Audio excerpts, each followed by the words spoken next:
est-ce qu'on a le droit de dire qu'il y en a déjà eu plein sur YouTube, donc on arrive après la bataille? Commençons là comme ça, quoi. Ouais. Et comment on fait pour avoir nous, on s'est réveillé à 4h du matin, on a vu que tout le monde a publié. On s'est dit merde.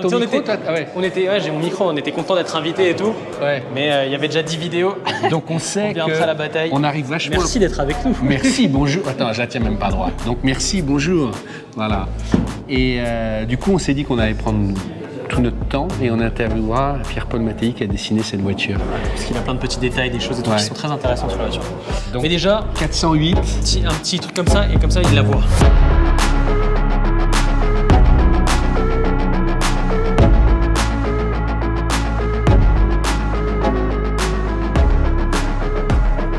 Julien, il y a beaucoup de choses à dire sur cette voiture, comme souvent chez Peugeot, mais encore plus celle-là, mais comme d'hab.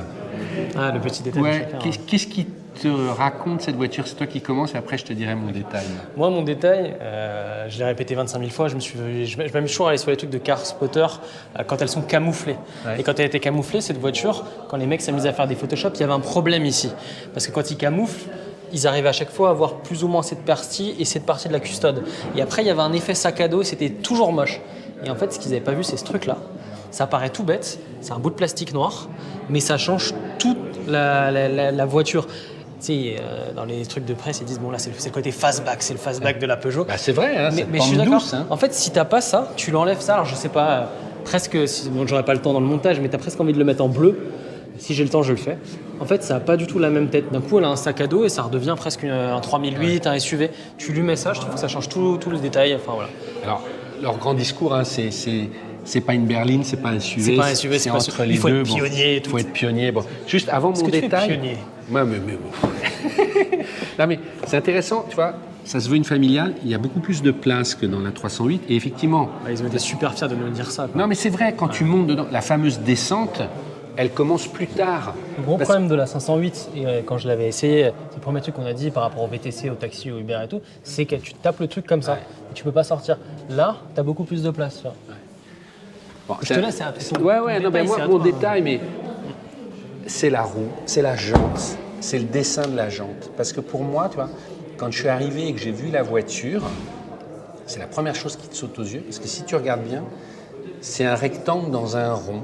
C'est fou. Et en fait, tu as l'impression qu'il y a une sorte d'illusion d'optique. Tu dis, mais il y a un truc qui est bizarre. Alors, ça dépend dans l'angle dans lequel elle est. Mais tu vois, tu dis, mais tu as l'impression qu'il y a un truc et ça lui donne, ça saute aux yeux, comme les gens qui ont des chaussures un peu. Et ils nous ont dit, ouais, on a passé vachement de temps. Ils ont dit qu'ils ont passé autant de temps sur le design de ces jantes que sur le design de la voiture. Et je trouve que ça. Mais là, t'as vu, c'est pas du tout la même gueule vu qu'elle est en hauteur. Ouais. Et là, je trouve ça je trouve ça stylé en vrai. Mais il y a un truc bizarre au niveau de ta tête. Bah, tu te dis comment ça tient, c'est bizarre et tout. Et quand ça roule, c'est encore plus frappant. Ça, c'est du plastique. Ouais, ça, c'est pour l'aéro, ce qu'ils ont dit. Ouais. Et de voir le disque de cette manière, c'est vraiment. Donc voilà, je trouve que ça résume bien parce que moi, ce qui me frappe quand on la découvre, c'est que c'est une voiture qui parle à ton inconscient. Il y a tellement de lignes. Ah, bah là, je crois que c'est la partie. Ouais, il y a tellement de références diverses. Là aussi, ils insistent en disant on s'adresse à des gens qui en ont marre des berlines, qui en ont marre des SUV. C'est vrai qu'ils se sont éclatés parce que, enfin, je sais pas, franchement, tu vois, là t'as une ligne là, t'as un décroché, ça repart là. Un peu à la 2008. Là, ça fait Batman. Petit aileron. Petit aileron, les fameuses griffes derrière. Mais même le dessin de ça, tu vois, là, le bouclier, avec là, t'as des lignes, t'as des trucs. Je pense qu'il va en parler, mais c'est très intéressant, le bouclier. De le garder noir. Mais non, mais sur toutes les voitures qu'on a aujourd'hui, le moins de trucs, tu te pètes ta carrosserie. Et là au moins, tu tapes, bon, c'est un bout de plastique. Et t'as vu comment il sort. Là, t'as l'impression que c'est les trucs des américaines dans la... Non, mais au moins, tu te dis, si c'est rayé, c'est pas trop grave, ça reste du plastique. Quoi. Ah, tu remarques, le chrome n'est plus à la mode, il n'y a plus de chrome. Ouais, mais c'est ce qu'ils disent directement, on a enlevé le chrome, on veut pas en mettre trop. Par contre, l'Alcantara est à la mode. Enfin, à l'intérieur. Ouais. Et puis, ils sont... Bon, on va revenir... Un petit coup du coffre, juste après, on aura le temps. Ouais. Même parce que les gens... C'est bien, on a fait les places arrière, chose qu'on fait jamais. On a 60 litres de moins que... parce qu'on a la version plug-in, hybride. En fait, il ne s'emmerde pas. Tu as deux finitions, GT, enfin, allure et GT, et 3 moteurs. Un essence 130 chevaux et 2 hybrides. 180, 225. C'est le moteur de la C5X. Qui sont des plugins qu'on a déjà essayé. Et c'est tout, et pas de diesel, et pas d'autres moteurs et tout. Et j'ai vu sur internet, parce qu'il y a plein de gens qui ont commenté, au Brésil, ils ont un moteur super, ce qui est une espèce de dérivé de THP du 130 chevaux qui monte à 170 chevaux et qui est éthanol. Ah ouais. Et ça serait tellement bien qu'il y ait aussi ça. Et on finit sur les moteurs, d'ici 2023, full électrique, on ne sait rien du tout, on ne sait pas combien de kilowattheures, combien de kilowatts et tout. Et j'ai aussi entendu parler, ça avec des grosses pincettes, qu'il y aurait peut-être des micro-hybridations. Mais bon, pour l'instant, on est vraiment sur 3 moteurs très simples. Et l'avant, franchement, moi, mon petit détail de l'avant, c'est le fait que ici ce soit peint, quoi. Mais il paraît que la couleur change en fait, ce qu'il disait. Que ça, par rapport à la carrosserie de la bagnole, quoi. Ouais. Mais, enfin, on va lui demander. Mais tu vois, j'avais pas vu aussi. Mais même là, tu as des lignes dans un sens. ouais, comme le restylage 3008. Ah ouais. Ouais, c'est drôle parce qu'en fait, c'est ce qu'on disait dans la vidéo Facebook. En gros, c'est un peu une 308 qui a fait un bébé avec une 3008, mais il y avait une 508 derrière. C'est une orgie. Voilà, je voulais pas le refaire même sur YouTube, tu vois. Si. On va se faire striker, tu sais. Mais c'est vrai qu'il y a de tout, partout. Ah mais regarde, là aussi, franchement. Mais et après, on va c'est finir. dur. Je sais pas en image parce que tu mettras. Je sais pas comment la comprend, mais franchement, c'est une voiture où chaque fois ton œil est tu sais, en fait, tu pars dans des sens différents. Mais toi qui disais que Peugeot va peut-être un peu trop loin depuis le 3008, la 308 tu la trouves peut-être trop acérée et tout. Là finalement... Non mais, pardon, je le dis à titre personnel, mais à titre professionnel, je trouve qu'ils ont raison. C'est-à-dire qu'il y a un univers qui est le leur. La voiture, elle sort du lot, elle raconte quelque chose de différent. Celle-là, elle est fabriquée à Mulhouse, on va peut-être pas se faire engueuler. C'est pas nous qui fabriquons la C5X. Celles qui sont fabriquées en Chine sont pour le marché voilà, chinois. Non, mais on s'est pris tellement de sauts sur l'essai de la C5X. Si vous voulez la voir, allez sur le site POA.tv et abonnez-vous. C'est pas nous qui le faisons produire là-bas. C'est pas toi.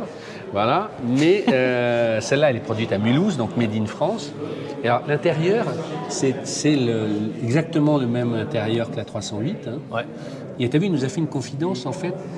Ce tableau de bord était pensé dès le départ pour cette 408.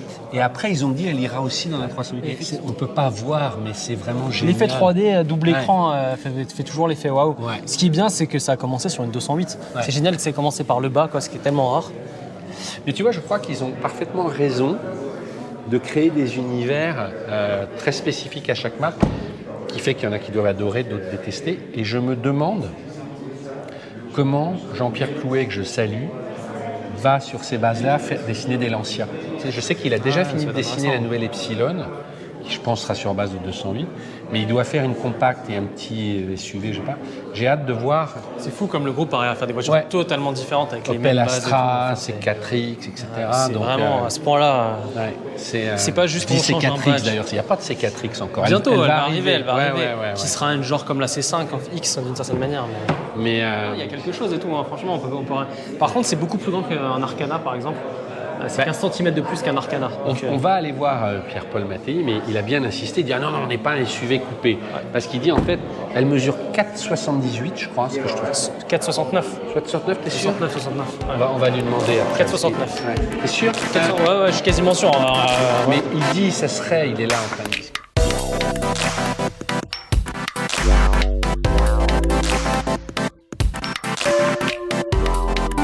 On va aller demander à Pierre-Paul Mattei, qui est le papa de cette voiture. C'est lui le designer qui a travaillé dessus. Bonjour Pierre-Paul, ça va bien? Enchanté, ravi. On se reposait la question avec Julien, la taille exacte c'est? De la longueur? Ouais, la longueur, ouais. 4,69. 4,69 m. 4,69 m. On avait un doute. Alors, moi je disais que le petit détail qui m'a marqué sur cette voiture, c'est la jante. Et j'avais envie, une fois n'est pas coutume, qu'on commence ensemble dessus. Et tu m'as dit, ouais, j'ai plein de choses à dire sur cette jante. Parce que quand on rentre, hop, elle saute aux yeux. Et qu'est-ce que vous avez voulu faire? Je crois qu'il y avait beaucoup de dessins. Viens, on va se mettre à côté. Ouais. Alors, quand on a commencé à travailler sur les jantes de la voiture, il y a ce modèle, en fait, il y avait des dizaines et des dizaines de propositions de sketch. Et c'est vrai que celui-là, il sortait du lot parce qu'il était totalement ce qu'on appelle disruptif. C'est-à-dire, il interpellait, il n'était pas comme d'habitude. Il était étonnant parce que... Schématiquement, c'est un espèce de rectangle qui est enchâssé dans un rond, donc c'est totalement antinomique avec la philosophie d'une roue. Et ce côté totalement inattendu, étant donné que c'est la vocation de la voiture, on est sur un concept, une morphologie qui est inhabituelle, un traité de style qui est inhabituel parce qu'il fallait habiller ce concept un peu étonnant. Et quand on a vu ce dessin de jante, dès le départ, on a dit, mais en fait, là, on tient l'espèce de d'icône, enfin de représentation de ce que c'est finalement cette voiture. Oui, c'est pas comme d'habitude. Bah non, cette voiture, elle n'est pas comme mélange des d'habitude. genres. C'est un mélange, c'est inédit, on s'y attend pas. C'est spontanément mettre une forme géométrique comme ça, plutôt carrée dans un rond.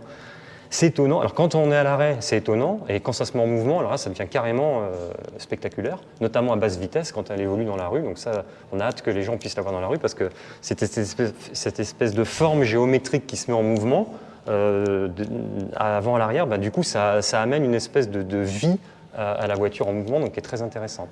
Et je crois que ça a été compliqué à réaliser, je me trompe, enfin, ça a demandé du boulot, c'était pas si simple. On a mis quasiment autant de temps pour faire cette jante. Alors je parle bien de celle-là. Hein. Ouais. Que pour faire le style de la voiture. Mais c'est vrai ça, c'est énorme. Donc je me trompe pas quand on la voit. Pourquoi? Non, parce qu'en fait, son dessin est totalement asymétrique. Donc il amène une répartition de masse totalement asymétrique elle-même, donc qui est antinomique avec une fréquence parfaite. Ah ouais. C'est pas comme une roue qui rayonne en 4 ou 3 ou 5 qui rayonne comme ça. Là, on est totalement asymétrique, donc il a fallu que l'on travaille en adaptant le style sans perdre la thématique de base, et ensuite qu'on travaille précisément avec les équipes techniques pour qu'on gère les épaisseurs de matière de manière à ce que la masse de la voiture, de la roue se répartisse. Alors, il n'y a aucune zone de la jante qui est de la même épaisseur. Donc c'est un travail qui est très très minutieux, et on se sert aussi des inserts ici pour évider de la matière pour alléger. Et ça, c'est du plastique. En fait. Ça, c'est du plastique qui est rapporté. Ouais. Et donc, en jouant sur tous ces leviers, l'adaptation du style sans trahir le thème, l'adaptation des sections et des épaisseurs qui n'est jamais la même, et les évidements de matière à l'arrivée, avec des itérations de validation, on arrive à la fin à obtenir une roue qui a une fréquence parfaite en roulage, et qui permet donc d'être fonctionnelle, de ne pas vibrer, de ne pas faire de bruit, tout en gardant la thématique de style. Bon, sachant que parallèlement à ça, on travaille aussi l'aérodynamique, d'où le côté très plat de cette jante-là. Donc ça nous permet d'optimiser l'aérodynamique et puis de trouver le ratio entre le traitement aérodynamique et le refroidissement des freins, parce que les deux demandent l'inverse en fait. L'aérodynamique demande de fermer et d'être plat, et les freins demandent d'amener de l'air. Et donc, il faut trouver le ratio idéal pour refroidir les freins dans toutes les circonstances et être à l'optimal aérodynamique. Et donc, quand on met tout ça bout à bout et un thème qui est ambitieux, ça amène un temps de développement de quasiment 1 an et demi. Mais finalement, cette jante, elle résume bien la voiture, cette 408, parce que j'ai envie de dire, tout est à l'avenant. On a l'impression qu'il y a des recherches à tout point de vue. Alors, on va les faire ensemble, mais la calandre, notamment aussi, il y a l'air de famille, c'est les mêmes feux que la 308, mais la calandre est particulière. Je sais que vous avez passé beaucoup de temps aussi. Qu'est-ce qu'on peut en dire de cette calandre? Quand on a réfléchi à la face avant de cette voiture-là, comme on a fait par ailleurs, même le pavillon, on pourra en parler, partout il se passe des choses inhabituelles qui interpellent. L'idée d'avoir un traitement très dédié de la calandre et inattendu, ça faisait partie du cahier des charges de départ. Et chez nous, la calandre, c'est un élément fondamental chez Peugeot. C'est-à-dire qu'une face avant de Peugeot, c'est une calandre, un emblème, des projecteurs expressifs, et on tourne autour de ça. À terme, avec l'électrification, on pourrait même supprimer les calandres, si on voulait. D'ailleurs, il y a des constructeurs qui peuvent le faire. Mais nous, c'est un élément fondamental. Et donc, l'idée de traiter cette calandre en commençant à la faire disparaître, mais elle est toujours là. C'est comme ça qu'est née cette idée de trame évolutive, parce que la première chose, c'est lui donner la même couleur que la carrosserie. Ensuite, lui donner une trame évolutive, c'est-à-dire que là, on a le plus besoin d'air, elle est très ouverte, et puis elle devient de plus en plus dense, ce qui fait que quand vous verrez la voiture de loin, alors ce sera particulièrement frappant sur des couleurs vives, ou claires, rouges, blancs, et de loin, en fait, l'œil n'arrivera plus à voir où commence et où finit la calandre. Par contre, on voit qu'il y a une calandre, mais on n'arrive pas à voir où elle commence, où elle finit. Donc là, en fait, on l'a fait disparaître, mais elle est toujours là. Et donc, c'est étonnant, c'est pas comme d'habitude, c'est comme le reste. Et donc ça, c'était très intéressant. Donc on a travaillé sur plusieurs thématiques autour de cette idée. Et puis c'est celle-là qui a remporté la palme, parce que c'est celle qui marchait la mieux, notamment vu de loin. On parle souvent des couleurs de lancement. Pourquoi ce bleu très particulier? C'est vous qui l'avez choisi. Ça s'est passé comment? Et comment on l'appelle, ce bleu? Ah bah il y a eu beaucoup de travail et de recherche d'abord au style déjà. L'équipe Couleur et Matière, on cherchait absolument à avoir une couleur emblématique de la voiture. Donc là aussi, faire une couleur pas comme d'habitude, quelque chose qui dit quelque chose de nouveau. Sachant que cette voiture-là, du fait d'avoir un traité de style beaucoup plus facettisé que d'habitude, elle joue déjà naturellement avec la lumière. C'est joli comme mot, facettisé. Elle est facettisée. Oui, il y a pas mal de facettes sur cette voiture-là. Et donc ça joue avec la lumière. Donc l'idée de développer une teinte spécifique qui elle-même spontanément joue avec la lumière, alors on s'est dit, si on arrive à marier les deux, on peut avoir un truc qui est carrément étonnant. Et donc l'équipe de Couleur et Matière a vraiment travaillé sur la notion de dichroïque. Donc dichroïque, c'est quoi, dichroïque, en fait, c'est une couleur où il y en a deux en une. C'est-à-dire que là, il y a deux nuances. Il y a une nuance verte et une nuance bleue. Les deux cohabitent dans la formule. Et après, en fonction de l'éclairage, la peinture ne réagit pas de la même manière. Donc quand on se bloque comme ça, il y a des zones qui paraissent vertes, des zones qui paraissent bleues. C'est vrai. On peut s'en rendre compte sur le côté. Quand on ouvre une porte comme ça, on recule, on a une porte qui devient bleue, une porte qui est verte. On a l'impression qu'on n'a pas monté la bonne porte. Et puis en fait, dès qu'on aligne les surfaces, tout marche. Et c'est ce côté totalement inhabituel de la couleur qui nous a intéressés. Donc ça a été une mise au point un peu laborieuse. Mais ça marche particulièrement bien, cette auto. C'est totalement raccord avec son cahier des charges global, ce côté disruptif, inattendu. Et donc c'est pour ça d'ailleurs que la voiture ce sera la couleur de lancement de la voiture. Ce qui ne nous a pas empêché de développer une autre teinte qu'on aime particulièrement aussi, qui joue sur un autre registre, qui joue sur le registre haut de gamme. Et donc c'est un gris titane, donc qui est une nuance sous le noir finalement, mais qui reste un gris, de manière à créer un aspect beaucoup plus monolithique, avec toutes les protections noires. Il n'y a plus de chrome. Non, banni complètement le chrome de cette voiture. Et ce gris titane, en fait, il vient jouer le ton sur ton, et les paillettes sont quasiment invisibles, c'est-à-dire qu'on est un peu comme sur du métal liquide. Et donc ça amène un effet très très haut de gamme, monolithique, et donc là, ça change encore la perception de la voiture.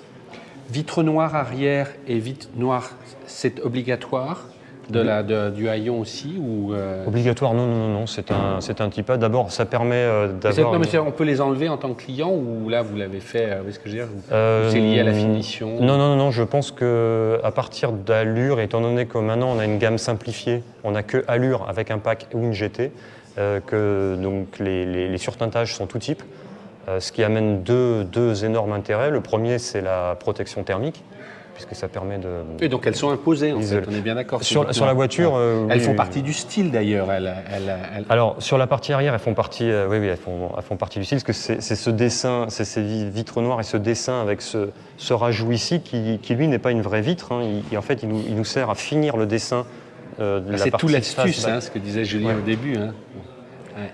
Donc on se sert de ça, et c'est vrai que la vitre noire nous permet de préciser le dessin de manière à ce qu'il soit d'un seul tenant. Et donc cette prestation de vitre noire, elle nous sert en style, elle sert pour la thermique. Aussi, ça permet de ne pas voir ce qu'il y a à l'intérieur de la voiture. C'est une demande de beaucoup de clients. Et sur le reste de la gamme, on le fait, mais par contre, c'est en montée en gamme. Enfin, sur des actifs, sur une 308, on ne l'a pas en active, on l'a à partir d'Allure ou de GT. Donc c'est déjà des choses qu'on manipule dans notre gamme. On va revenir sur les facettes, mais juste avant, on se disait aussi ce pare-choc, je ne sais pas comment vous l'appelez, non peint. Là aussi, on voit qu'il est travaillé. Il y a beaucoup de choses. Par exemple, pour se poser la question, là, il y a des traits dans un sens, de l'autre. Vous passez du temps là-dessus, justement, à vous dire, tiens, qu'est-ce que ça va raconter, cette partie en plastique qui, finalement, prend un sens? Ça prend énormément de temps parce que, d'abord, c'est pas habituel, surtout sur une néo berline, d'avoir un pare-choc comme ça, massif, noir. Et non peint. Et non peint. Ouais. Et ça, c'est assumé. Il ne sera jamais peint, quelle que soit la configuration de la voiture. Il ne sera jamais peint, il s'est assumé.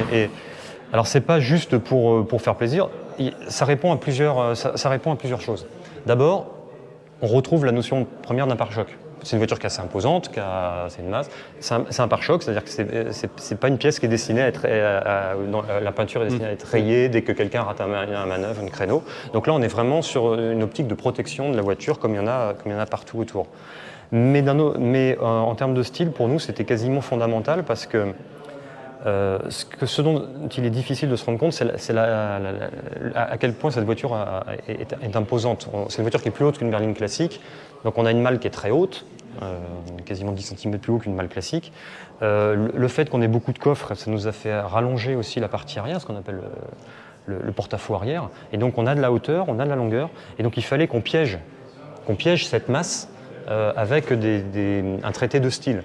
Et en assumant un pare-choc comme ça, protecteur noir, ça nous permet à nous de casser la couleur caisse en biais, donc dans le sens de la malle qui elle-même est inversée, et donc de créer une dynamique sur la couleur caisse qui, plus la couleur est claire ou chatoyante, plus l'effet est marquant. Alors que quand tu l'as en noir, enfin ton gris noir, tu disais ça fait plus monolithique. Oui, c'est plus monolithique, mais non, mais c'est exactement ça. C'est une vision qui est plus monolithique, plus en force en fait de l'objet. Et inversement, quand la voiture est blanche ou rouge, là on se retrouve avec un côté qui est dessiné presque comme une flèche. Et donc ça nous permet d'amener du dynamisme sur une masse qui est très imposante et de piéger aussi le porte-à-faux arrière qu'on a dû mettre pour avoir une capacité de coffre, un coffre de grande capacité. Et donc c'était à la fois raccord au concept de la voiture, là aussi, c'est pas comme d'habitude et c'est voulu, à la fois pour protéger la voiture, mais aussi pour lui donner du dynamisme malgré son volume imposant. Alors, tu parlais des facettisées, j'adore. Comment on les pose, ces facettes? Parce qu'on voit qu'il y en a beaucoup. Ma question va peut-être être provocante, mais c'est gratuit pour faire du style ou elles ont tout un sens technique ou c'est d'abord pour les reflets? Enfin, tu comprends ce que je veux dire? Non, c'est pas gratuit. C'est-à-dire que quand on cherche le thème de style, on a plusieurs choses à prendre en compte. Cette voiture-là, elle est quand même assez longue pour le segment. On flirte avec les 4,70 m, donc c'est pas innocent comme longueur de voiture. Elle a de la masse en hauteur, et donc le découpage couleur, c'est le premier élément qui nous permet justement de rééquilibrer les masses les unes par rapport à l'autre. Qu'est-ce que tu entends par le découpage couleur? C'est justement les reflets les facettes? Non, le découpage couleur, c'est qu'il y a des zones de la voiture qui ne sont pas couleur caisse. Ah d'accord. Donc les vitrages par nature. Ensuite, les protections, c'est-à-dire que toutes les protections. Là, elle est haute, celle-là, finalement. Exactement, mais c'est rare sur une Peugeot, ça. C'est pas un hasard. C'est pas un hasard, parce que la hauteur, d'ailleurs, qui est évolutive, c'est pas la même en fonction des zones de la voiture. Tu veux dire, là, c'est plus haut. Ouais. La hauteur nous permet de découper. Par exemple, là, ça nous permet de découper le fuseau de couleur caisse et donc d'amener de la fluidité, de l'élégance à la voiture, malgré son gabarit. Donc ça, c'est une solution assez classique qu'utilisent d'ailleurs pas mal les SUV, parce que ça permet de casser la masse. Ça permet aussi de rehausser visuellement la voiture, parce que la partie basse devient noire, donc elle se fond un peu avec le noir qui est naturellement sous la voiture, donc ça rehausse aussi un petit peu visuellement la voiture. Donc ça, c'est le premier élément. Et le deuxième élément, c'est le traité intrinsèque, et c'est là qu'on en arrive aux facettes. Le traité intrinsèque qui nous permet aussi là en l'occurrence, de casser un peu la longueur de la voiture, parce que c'est presque de la schizophrénie. En découpant la couleur noire en partie basse et ici, donc on affine la voiture pour lui donner de l'élégance et l'allonger, pour qu'elle soit moins lourde d'un point de vue visuel. Mais quand on fait ça, la contrepartie, c'est qu'on va commencer à vraiment voir sa longueur. Et donc il faut qu'on trouve des astuces en style pour casser cette vision, cette longueur. Et donc les traités en facettes nous permettent de casser, parce que quand la voiture, on la verra dehors, en fait, ces effets nous permettent de casser par exemple, ce trait-là, lecture. qui est vraiment collé au rétro, d'ailleurs, je n'avais pas vu là, ça c'est très volontaire. Oui, parce qu'on aura deux prises de lumière ici, donc, et la même chose sur l'arrière, et donc ça nous permet de casser visuellement la longueur. C'est que d'un côté, on l'allonge, on cherche à l'allonger pour amener cette élégance, mais il ne faut pas aller trop loin non plus pour pas que la voiture paraisse très longue. Et donc le traité de style donc facettisé nous permet de pondérer en fait cette lecture. Et ça, par exemple, parce que justement, ça j'ai très bien compris, là, cette histoire, comme tu dis, et là, ce creux de nouveau, ça aussi, tu considères que c'est une facette ou c'est parce que c'est très joli aussi. Enfin, on voit, en fait, il y en a 1, 2, 3, j'avais pas fait attention, mais c'est très sophistiqué. Ça aussi, c'est pour justement Alors, ce traité-là, il vient en complément de la partie basse. C'est-à-dire que ça et ça, c'est pour la lecture longitudinale de la voiture. C'est pour que la voiture ne paraisse pas lourde, parce que c'est un beau gabarit, qu'elle ne paraisse pas lourde, et donc c'est pour la cisailler dans la longueur. Et ensuite, les facettes, c'est la cisailler dans l'autre sens, de manière à équilibrer, pour pas que finalement elle paraisse trop longue. C'est pour ça que je disais c'est un peu schizophrène. Et donc c'est un réglage entre les deux. Qui nous permet de... Par exemple, si on n'avait pas fait ce mouvement-là, si on avait été complètement monocourbure, comme la... je sais pas, peu importe, on imagine très bien une rondeur, on va dire. Du coup, on aurait peut-être eu moins besoin de la cisailler en longueur avec des plis, par exemple. Et donc c'est un réglage qu'on trouve comme ça. Et de la même manière, sur l'aile arrière, on est sur une hauteur qui est totalement inhabituelle pour une berline. C'est-à-dire que là, ça m'arrive quasiment... moi, je suis grand en plus. Ça m'arrive quasiment à la hauteur du buste. Donc c'est une hauteur totalement inhabituelle pour une aile de berline. Et donc on a besoin de créer ces facettes pour casser la masse, là aussi pour que la voiture ait un certain dynamisme et qu'on fasse disparaître le fait que là on a quelque chose d'imposant. Et donc c'est le ratio entre donner de la force à la voiture mais faire en sorte qu'elle reste toujours élégante, qu'elle reste toujours fluide. Chez Peugeot on est focalisé sur l'élégance, la fluidité, c'est-à-dire même si on est sur des volumes expressifs, sur des choses aiguisées, à l'arrivée, il faut que ça reste toujours élégant, fluide, il faut que la voiture garde de l'allure. Ce travail-là, pour que le grand public comprenne, ça ne prend du sens qu'en 3D ou carrément sur la maquette, parce que j'imagine tous ces reflets, et ça prend combien de temps d'arriver au résultat que vous voulez ? Tu vois ce que je veux dire ? Parce qu'on a l'impression que c'est complexe. C'est très complexe. C'est très complexe. Alors, déjà, toutes ces thématiques-là, déjà, dès les sketchs, dès les dessins, donc quand les designers cherchent la thématique, ça, on l'a dès le départ, en général. Parce que... Même ces facettes dont tu parles, on arrive à les avoir les sketchs, d'ailleurs, vous allez pouvoir récupérer peut-être des sketchs. J'ai vu qu'il y en avait quelques-uns de projetés. Vous allez pouvoir récupérer des sketchs. Vous verrez que ces facettes, elles sont déjà dans les sketchs. Parce que le designer, déjà, dès le départ, il réfléchit à comment découper son volume et comment le faire vivre. Donc ça fait partie du thème. Après, la mise au point, oui, elle est très... Elle est très longue. Elle est millimétrique, si je t'écoute. Elle est complètement millimétrique parce que le style il se divise en trois phases. La première qui est l'avance de phase où on cherche la silhouette générale. La silhouette générale de la voiture. Ensuite, la phase purement créative, donc le style créa. Donc là où on commence le concours de style avec toute la puissance de feu créative du studio. Cette phase va nous amener jusqu'au thème vainqueur. Et là, on commence la dernière phase, qui est quasiment la même longueur, qu'on appelle le style Indus, qui permet de faire en sorte que ce style qu'on a choisi là, on sait le fabriquer. C'est ça. Et il arrive là, vous jusqu'au travaillez bout. avec les gens qui vont industrialiser, qui vont fabriquer. On travaille avec l'usine, on travaille avec les monteurs, on travaille avec les fournisseurs, on travaille avec ceux qui vont emboutir. C'est quoi, c'est 1 an, ça Oui, c'est quasiment 1 an. Et là, on va jusqu'au 10e. Au 10e, c'est-à-dire que typiquement sur une aile comme ça, en fait, quand on ouvre la porte, on se rend compte que ça va très très loin. Et donc ça, c'est très profond. Ça, c'est pas une pièce rapportée. Tout ça, c'est embouti avec le côté de caisse. Donc c'est des presses qui font la taille de la voiture, qui emboutissent. Embouti d'un coup. Et donc, le but, c'est d'arriver à donner tout ce volume-là sans arriver à la limite d'élasticité du matériau, c'est-à-dire sans déchirer la tôle. Donc au début, le style faisait en sorte qu'il fallait absolument casser la masse ici. Donc avec des prises de lumière, avec plusieurs prises de lumière, du noir, une prise de lumière comme ça, une comme ça, de manière à casser toute cette hauteur-là. Initialement, on allait même encore un peu plus loin, c'est-à-dire que ça c'était encore un peu plus vertical. Et là, on atteint la limite. Sauf que là, on commençait à déchirer la tôle, on allait trop loin, c'était irréalisable, on était au-delà de la limite d'élasticité. Et donc le style Indus, c'est là qu'on a commencé à dire, on rentre un peu ici pour soulager la tôle dans cette zone-là, mais on ne voulait pas non plus agrandir ce rayon-là, parce que justement, il fallait qu'on garde ce dessin en facette. Parce que l'autre solution pour soulager la tôle ici, c'était au lieu d'avoir une arête, c'était d'avoir un gros rayon. Mais là, on perdait tout le thème. On perdait le côté facettisé de la lumière, c'est-à-dire qu'on aurait une lumière qui glisse progressivement. Et là, on perdait le côté cisaillé et l'élégance qu'on cherchait. Et donc là, on cherche millimètre par millimètre à rentrer ici et adapter la valeur du rayon jusqu'à ce que la simulation nous confirme qu'on ne déchire plus la tôle. Et là, on peut réaliser un outil prototype, taper une vraie tôle, vérifier que ça marche. Et c'est comme ça qu'on arrive. Et donc ça prend des semaines. Passionnant, et t'en parles super bien. Ça, sur le béquet, là aussi, vous vous faites plaisir. Je disais, c'est Batman, ça. On voit que c'est toujours la même logique de facettes. Mais ça, pareil, c'est du style où ça joue sur l'aérodynamisme. Pareil, vous passez du temps.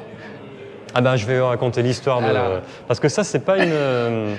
C'est Batman, ça. C'est les oreilles de Batman, ça, non? Bon, alors certains, voilà, nous on appelle ça les oreilles de chat, il y en a qui veulent des oreilles de lion, d'autres de chauve-souris. Donc, bon. En fait, à l'origine, donc cette voiture-là, elle a un grand empattement. On a de l'espace à l'intérieur comme on n'a jamais eu dans une Peugeot.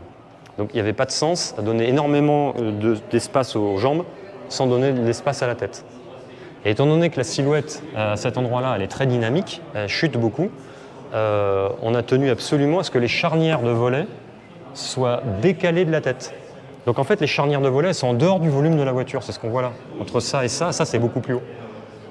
Donc la charnière, on l'a sortie du volume de la voiture de manière à libérer l'espace de la tête à l'arrière. Donc après, il a fallu qu'on l'aménage en style pour pouvoir absorber ce volume sorti.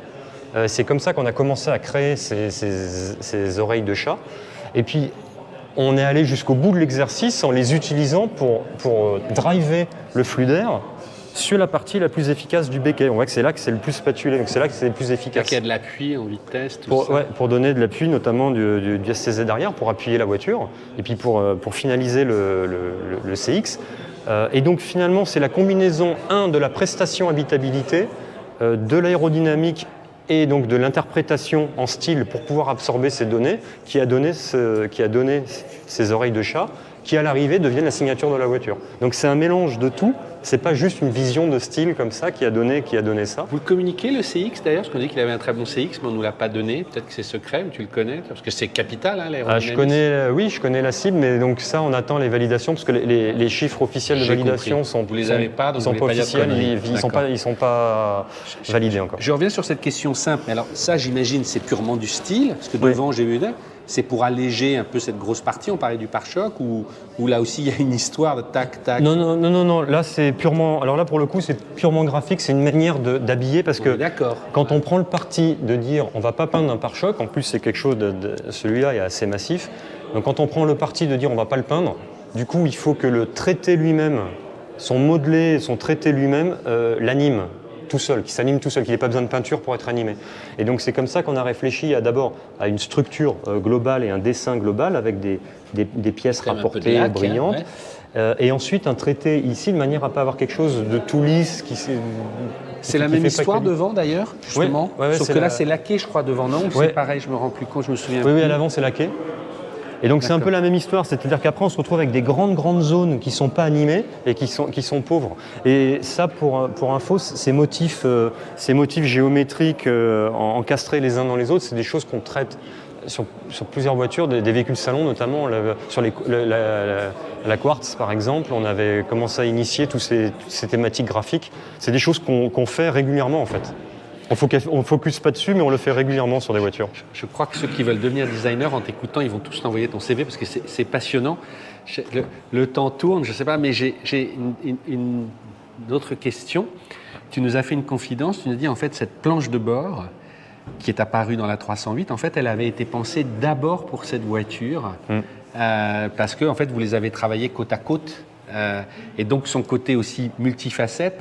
C'était d'abord pour la 4008, c'est ça? La 408. La 408, pardon. Oui, parce que les voitures, on les fait en mode programme. C'est-à-dire que quand on a commencé à travailler sur la 308, qui était le programme P51, on savait qu'il y avait la 308 dans l'ordre de sortie, qu'il y aurait la 308 SW et qu'il y aurait la 408.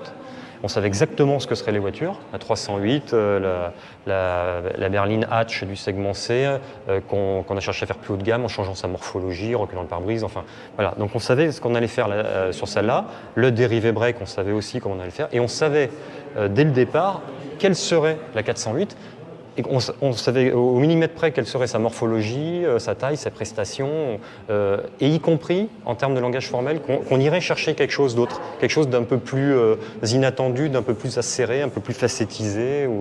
Et ça, on le savait aussi dès le départ.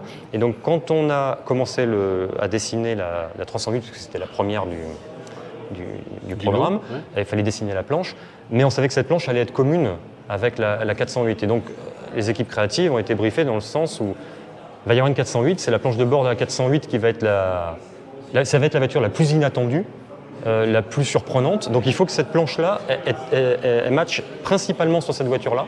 Et après, on réglera le curseur de manière à ce qu'elle reste compatible de 308. Avec la 308.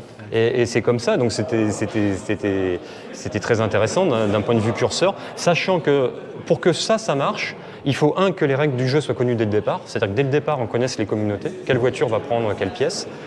2, il faut que le cahier des charges soit rigoureusement le même, ce qu'il a posé C'est exactement la même ou il y a quelques Non, légères c'est exactement la adaptations? même. C'est exactement. Même avec le creux là, tout ça, je la connais pas assez bien. Non, c'est exactement la même. Et ça marche. Donc si les règles du jeu sont connues dès le départ, donc on sait exactement à quelle voiture les planches correspondent. Et ça marche aussi si le cahier des charges est rigoureusement le même, technique et prestations. Étant donné que là, on est dans les deux cas, dans le segment C, et qu'on vise à être référent dans le segment C, en termes d'efficience de clim, en termes de rangement, de praticité, d'ergonomie, le cahier des charges était rigoureusement le même. Donc il n'y avait aucun problème de ce côté-là. Sur l'architecture, par exemple, ce qu'on appelle high vent, avec la position haute des aérateurs qui sont en face des yeux, parce que c'est là que c'est le plus efficace en termes pour la climatisation. Ouais, c'est là que c'est le plus efficace, c'est là que ça agit le plus rapidement sur les occupants. Le cahier des charges était le même, donc du coup il n'y avait aucun problème pour concevoir ça dès le départ de manière commune. Et puis après, ça devenait pour nous c'était juste une histoire de curseur, de style. Et très rapidement, on a commencé la création de cette voiture-là. On l'a un petit peu anticipé aussi pour que rapidement dans l'atelier, on ait les deux voitures l'une à côté de l'autre, les trois même, parce qu'il y avait le break, pour qu'on puisse régler le curseur justement entre une qui était inhabituelle et cisaillée et une qui était dans un registre... La 308 a des zones qui sont très acérées aussi, hein, j'avais insisté dessus, bien sûr. très acérées, mais après il y a des douceurs. Par exemple, le flanc est très doux, il est tout rond, et il y a un mélange. Donc le curseur était plus sur un ratio sur la 308 entre douceur et comment dire, acéré. Là, on va un peu plus loin dans le côté acéré, donc c'est pour ça que la planche après a été réglée de manière à ce qu'elle matche avec les deux voitures. J'ai une dernière question. Tu parlais des flancs acérés. Moi, ce qui m'a frappé sous certains angles, on le voit plus. Par exemple, là, il y a une sorte alors, je ne sais pas si c'est multifacette, mais qui fait écho à cette partie-là, comme si c'était creusé. Là aussi, c'est de la facette ou c'est une autre explication, mais je trouve que c'est très beau quand on voit de profil. On a l'impression que ça a été creusé, que ça a été mais ça a été creusé, en fait. martelé, je ne sais pas comment dans la pierre. Ça a été creusé pour une simple et bonne raison, c'est que quand je parlais des communautés au départ, on savait que la planche serait commune entre une 308 et on voulait travailler aussi des optiques communes. Ces optiques très fins, très techno, et donc on voulait travailler des optiques communes. Et étant donné que cette voiture-là a des voies qui sont plus larges que la 308, du coup il a fallu qu'on imagine un traité de style dédié de manière à absorber l'augmentation des voies. C'est et c'est comme ça que sont nées toutes ces sculptures. Alors la 308 a déjà un petit peu ça, mais c'est pas du tout aussi. Là c'est accentué, on est d'accord. C'est très accentué, et en plus c'est intéressant pour nous d'un point de vue visuel, parce que du coup ça focalise la perception sur le fait que les ailes se sont élargies. Parce qu'on voit que l'aile, en fait, s'éloigne du projecteur. Et ça lui donne un côté costaud, voilà, et donc quand on rajoute ça au traité de l'aile, qui est plus haute que le capot, en fait, l'aile, elle est plus haute que le capot, contrairement à une 308, et qu'on met tout ça bout à bout, finalement, la voiture elle a une espèce de posture de prestance qui lui est propre. Bravo. Mais là, waouh quoi. Là, tu l'aimes celle-là. Oui. Donc celle-là, on en a. C'est 3 ans de ta vie. On a été 5. 5. Ah ouais. Bravo. Hein, la France éternelle. Les gens me disent que je ne le dis plus. Alors. Merci beaucoup. C'était un plaisir. Ouais, c'est super. Allez, à bientôt. Abonnez-vous à POA, allez sur POA.tv, c'est important. Et vive la France éternelle fabriquée à Mulhouse. Ciao.